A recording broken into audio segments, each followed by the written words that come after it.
Hello and welcome back to another episode of Launchpad. This week we are going to be talking all about agency red flags and the warning signs that you need to look out for when you are hiring an agency, or if you're already working with an agency, some of the things that can indicate that something's maybe not quite right. All of that and more right after this.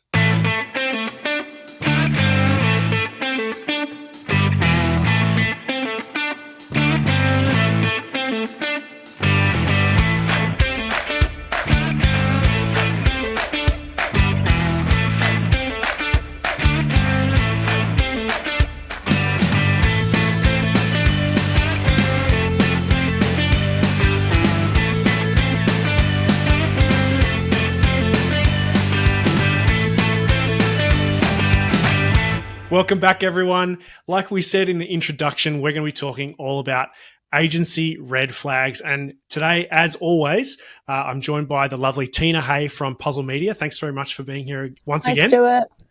Thanks for having me. No, you're welcome.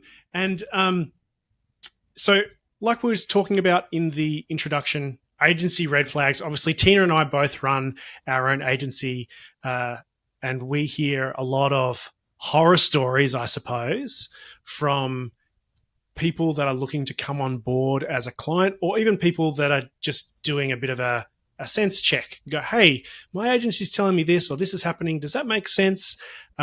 You've probably got a couple of examples. Why don't you start us off, Tina? Okay. One of the biggest things that I think people raise with us about why they are looking to, this is where someone's already working with an agency and they're looking to move, is the lack of transparency in that the client is not entirely sure what the agency is doing and what the results look like.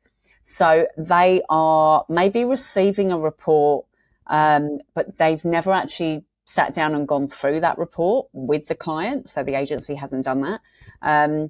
Or worse still, we've had where people are, they're spending a certain amount of money and they don't actually know. So they're spending, say, $8,000 a month. They don't know how much of that is being put into advertising spend, how much is with Google, how much is with Facebook or other platforms, how much is account management, how much is graphic design. Like, they just have no idea of what that split is. It's a bit of a black box. It's a bit of a black box. And so that lack of transparency, I think when things are going well for clients, I think if the phones are ringing, if they're getting the inquiries through, it's all good. But when they, some of the clients we work with, things are going well, but they feel like they're not in control of anything because they don't understand what's going on for them. So it's not necessarily about them, a lack of transparency, and they want to know, detail by detail, everything that's going on in every single campaign. And don't get me wrong,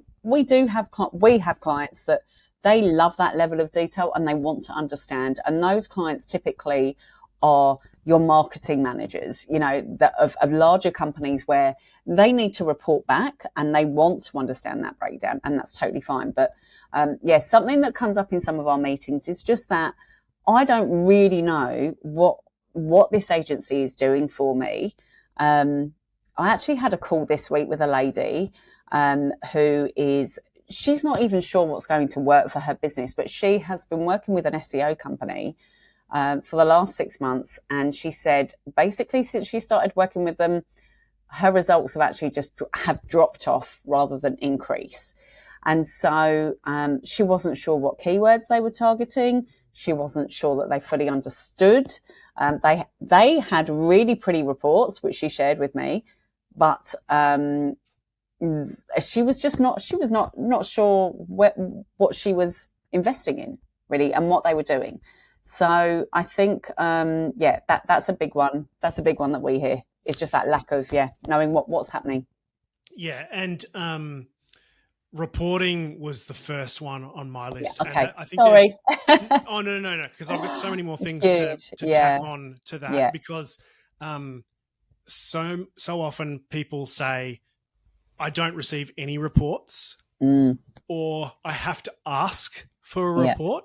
Yeah. If your agency if the agency that you're working with isn't sending you at minimum probably a monthly report automatically, that's probably a problem, because if the agency does not prioritize reporting on their results, the results are probably bad. There's probably a reason, like there's a reason why I schedule into my calendar every month on the first business day of the month, you generate reports for the clients. And I do it personally because, man, I'm freaking psyched to tell my clients about the reports. Look at all the good work that we're doing so that they want to keep paying us, essentially. Yeah. So if the agency is kind of reluctant to report on anything, then that's a red flag. And then the extension to that is you might get reports, but the reports are all on fluff metrics that don't matter. Like, if SEO is impressions, impressions or brand recall, video playthroughs, all these metrics can be important for various reasons, but the business owner probably doesn't give a damn about it. They want to see, how much traffic, how many leads, how many sales, and ultimately the business owner only cares about how much money did I make. I paid you, in your example, $8,000 this month. How many dollars did I get back? I would hope that you got at least $8,000 back at a minimum. That would be the sort of worst case scenario. But yeah, really a lot of reports are just reporting on stuff that is meaningless. SEO is a classic example because I think a lot of SEO specialists get really wrapped around the axles of keywords and rankings, and they're definitely important, but they're kind of a leading metric. You need rankings and keywords to go up so that traffic goes up, and traffic needs to go up so that conversions can go up, and conversions need to go up so that sales can go up. So rankings is it's the first kind of indicator that things are moving in the right direction from an SEO standpoint. So that's an important metric for sure, but it's the first of a series of things that actually lead to the client getting money, basically. Yeah, absolutely. With the reporting as well. So we did have a client that we took on board probably about 6 years ago, and we're still working with them. And they were working with a really large organization, which I will not name because they're not necessarily. No, I'm not going to name them, but they're a large national company, and they basically have a system. They have their own software that runs everything. So they were getting reports that were 30 pages long, 50 pages long, and these reports, would say, you had 1 million impressions. There was nothing around the advertising spend. There was nothing around the actual conversions, like you say, Stuart.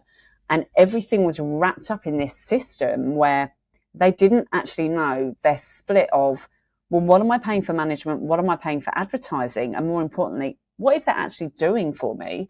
And the worst part was when we took over, this company had everything set up on their own system. So their Google ads and Facebook ads were all running out of their own systems. And so the client actually owned nothing apart from their website, walking away from that. And so we pretty much had to start from scratch and did an amazing job, actually. So, which is great. But there's also that. So, just going back to the first point around lack of transparency in the reporting, but the transparency as well, you need to have access to your own assets, your Google ads, your Facebook ads. You need to have ownership of those accounts. They're your accounts. You're paying someone, if you're working with an agency, to create things for you.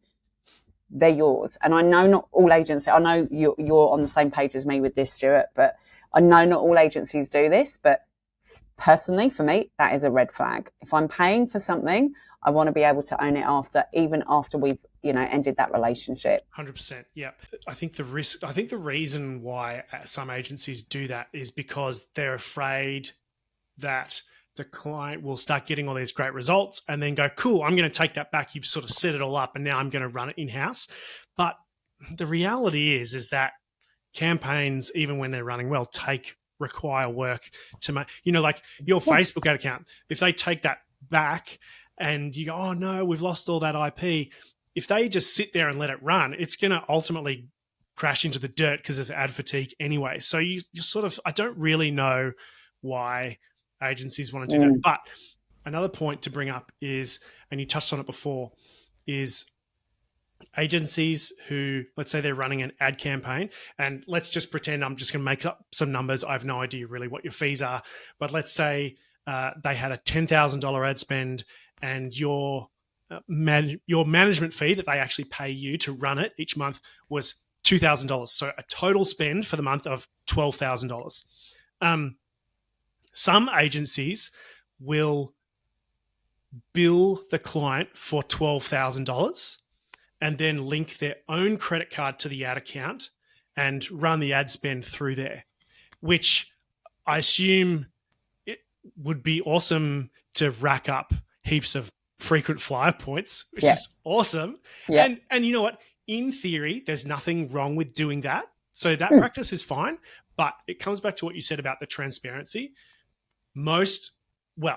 Every time I've encountered someone where they're being billed on that basis, they do not get a breakdown in their invoicing of this much went to management and this much was on ads. And they also are not getting any kind of a, if you were operating in that manner, you would want to be providing to the client invoice receipts from Facebook ads saying, hey, here's how much we billed you, so that you can check and confirm that, hey, they said that they spent $10,000 on ads. Is that actually what Facebook says ran through my account this month?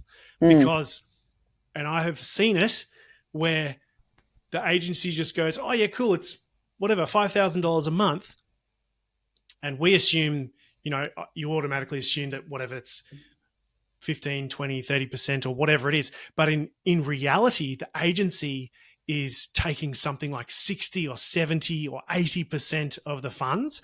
And there's this tiny little portion, I've seen examples where it's been a few $100s being spent on the ad spend and the client just has no idea. And they're going, geez, I don't know why the phones aren't ringing. Well, it's because the agency is just pocketing that money. Spent any money. Yeah, so exactly. Again, transparency, but in a different kind of a scenario. That one's a killer. Yeah, absolutely. What's another one for you? Guarantees of performance. Yes. So I don't care what type of marketing you're doing, whether it's Google ads or Facebook ads or particularly SEO. SEO is rife for this, but agencies or the salespeople that work for agencies that say, yeah, you'll be number one in 3 months or 6 months. No. And people are quite mystified by that. I guess understandably, it's not the client's job to understand what isn't possible. And obviously they want to believe that they can be number one, so they can, cool, 3 months, we'll be good to go. We'll be just rolling in cash. But the reality is that nobody can reliably guarantee being number one for a particular keyword in organic search results. And one of the tricks that they play is, you'll be number one within 30 days or 60 days, or we'll work for free until you are, which sounds perfect. That sounds legit, except as with everything, the devil is in the detail. What ultimately ends up happening, and hey, maybe there is an exception to this, but every time I've encountered it, this is what happens. The agency are the ones that define the keywords that are being targeted during that period. And they'll say, oh, these are the keywords. If any of these get to number one, you're on the hook for however much it is. And the keywords that they choose to target are ones that are incredibly easy to rank for. And ages ago, with no search. With no search, no one's trying to rank for those keywords because everyone knows that those keywords are useless, basically. And to prove this, ages ago, I wrote an article about how to rank number one for the keyword, and it was like purple monkey fluffy handcuff shoes or something like that. Some super, I was obviously being a bit facetious, but I'm trying to prove the point. Yeah. Oh yeah, this is, if you rank for number one for any of the keywords in 30 days, you're good. We've locked you into a 12-month contract at $5,000 a month or something like that. And I wrote that article and it was the worst written article ever. And let me guess, it got to number one. The next day. Yeah. The next day, number one. Boom! I'm a genius. There So you go. that's a real dirty tactic that a Yeah. lot of people are using in the industry. Yeah. I think definitely around guarantees. And I think, SEO in particular, I think when it comes to sort of Google ads and Facebook ads, there's definitely some prediction that you can make. Yeah. But again, anyone that's sitting there guaranteeing results, I would be very, very wary of. And, when clients, when you're having conversations with potential clients, of course they want to know that they want some kind of, I'm investing in you, what do I get in return? And I think all you can do is give them a guide. I had a conversation with a lady that is looking to do some Facebook advertising. Okay. And she is in the health and wellness space. And so because we are running ads for people in that space at the moment, I know that typically an email inquiry lead onto, like a lead magnet will be between $5 and $10 based on an Australian audience and the type of people she wants to target. I know that because we're doing it at the moment. However, if it had been someone that we haven't actually worked in that industry, I can give them a bit of a guide, but you can't ever guarantee. And having said that, that there are so many different variables that come into play. It depends on your branding. It depends on, what else you're doing on your, say, social media, if it's Facebook ads, or, when it comes to Google ads, what are you sending people to your website? Are you sending people to a landing page? Can people find the information? Is what you are targeting going to relay back on that page as well? Is it very easy to communicate with your team once they actually inquire? What's that process? There's so many different things that sort of come into play that I think offering any kind of guarantee is really, I would definitely be wary. Yeah, pretty much whenever I hear people that are shopping around for an agency or whatever, and they go, yeah, these other guys, they said that we'd be this, that, and the other thing, insert specific result here within 3 months, 2 months, 6 months. I go, run away as fast as, and they're like, what? I know. And it's hard. It's, I feel for people when they're just being lied to. It's a lie. Yeah, they are. And, let's be honest, when it comes to SEO, there are a lot of people just sitting there phoning every single company all day and offering, the world. And, when it comes to SEO, most people do not understand how to do their own SEO, which is why, it's almost like they're looking for guidance. And so if someone is saying to them, I can get you results, and that person seems like they're genuine, and, the client hasn't done any research into that company or into that person, then I can see why people get signed up to these things. It's easily done. It's easily done. 100%. And you know what? I think for every one of the people that are selling SEO, particularly that are making those promises, willfully knowing that it's just not true, I think there's probably an equivalent number of people that actually believe it. They're going, yeah, well, we've been told at the company, they said that this is what you say. And they're a salesperson. They're not a technical person. They're a salesperson going, well, this is what they tell us, so this is what I'm saying. So they're probably rightfully going, they are probably being genuine because they genuinely believe that that's what's happening. But yeah. So yeah, we could rant all day about that one. What's next on your list? Another thing that we hear, and it's mainly people coming from larger agencies, is just that high turnover of staff. So someone not, I don't even know who my account manager is. I called, or my account manager is based in another state. I've never met them, which is not, I get that that's sometimes how it works. my account manager is overseas, I think. I'm not even sure. I email them. I've never been able to pick up the phone to them. So again, it's that just not knowing who is it that I'm supposed to deal with. Like having, I spoke to one client. I remember they had been with quite a large agency, a national agency again. And they'd said to me they'd been with them for 12 months and they'd had 6 different people manage their account. That's 1 every 2 months. If an agency is getting that much turnover, that's a concern. That would be a red flag for me. Like, what is going on there that they're turning over that many staff? And also from a client, bearing in mind, we're talking about working with, small to medium-sized businesses. Often it's the business owner. They want to be able to speak to someone. And they want to have a bit of consistency, knowing who it is. They want consistency. Their account inside and out. Yeah. Yeah, they don't want to have to start from zero every time there's an issue. That, okay, not only do I need to call you about the issue that I'm having, I need to then spend 20 minutes explaining what my business is and who I am and what I'm doing because I've never spoken to you before. So, I'm going to build off of that again. I'm just basically just letting you do all the hard work here. Yeah, thanks. when it comes to those scenarios, particularly again in those bigger agencies, oftentimes there is a tendency for a bit of finger pointing.